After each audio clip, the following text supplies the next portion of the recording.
వీక్షకులందరికీ నమస్కారం. 2025వ సంవత్సరంలో షడ్గ్రహ కూటమి వస్తూ ఉన్నది. అనగా 6 గ్రహాలు ఒక రాశిలో కూడి కొంతకాలం పాటు ఉండబోతూ ఉన్నాయి. అయితే ఇది కొంత దుష్ప్రచారం జరుగుతూ ఉన్నటువంటిది ఏంటి అంటే, ఈ షడ్గ్రహ కూటమి కొన్ని వందల సంవత్సరాలకి, కొన్ని వేల సంవత్సరాలకు ఒకసారి వస్తుందని, లేకపోతే దీనివల్ల విపరీతమైనటువంటి పరిణామాలు మనం ఎదుర్కొనవలసి వస్తుందని, ఇలా అనేక రకాలైనటువంటి అపోహలు కొంత ప్రచారంలో ఉన్నాయి. అయితే ఒక విషయం గుర్తుపెట్టుకోవాల్సింది ఏంటి అంటే, ఈ 4 గ్రహాలు కూడి ఉండడం, త్రిగ్రహ కూటమి అయితే చాలా రెగ్యులర్గా వస్తుంది.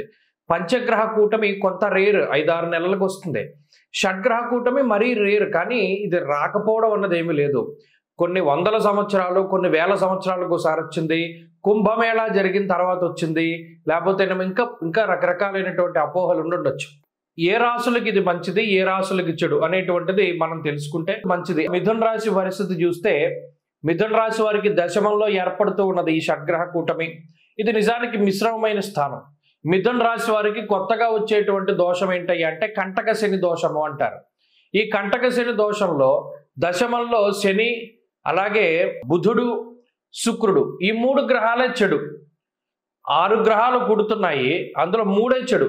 రవి కానీ, రాహువు కానీ, చంద్రుడు కానీ చాలా విపరీతమైన యోగాన్ని ఇస్తారు దశమంలో.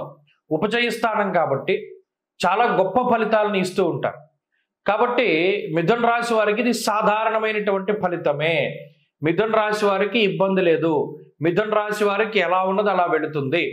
అనగా రాహు బలం, రవి బలం, చంద్రబలంతో అటు మిగతా 3 గ్రహాలు ప్రతికూలంగా ఉన్న వృత్తి ఉద్యోగాల్లో ఏ విధమైనటువంటి సమస్యలు రావు. ఉద్యోగపరంగా కానీ, వృత్తిపరంగా కానీ సామాన్యంగా వెళ్ళిపోతుంది. వీళ్ళది న్యూట్రల్గా ఉండేటువంటి పీరియడ్ అన్నమాట. ఇది ఎత్తు ఫలాలు ఉన్నప్పటికీ కూడా మంచి కాన్సిక్వెన్స్ చెడు, మంచి చెడు అలా వెళ్ళిపోతూ ఉంటుంది. బ్యాలెన్స్ అవుతుంది. ఏమీ ఇబ్బంది పడవలసినటువంటి అవసరం లేదు ఈ మిథున రాశి వారు.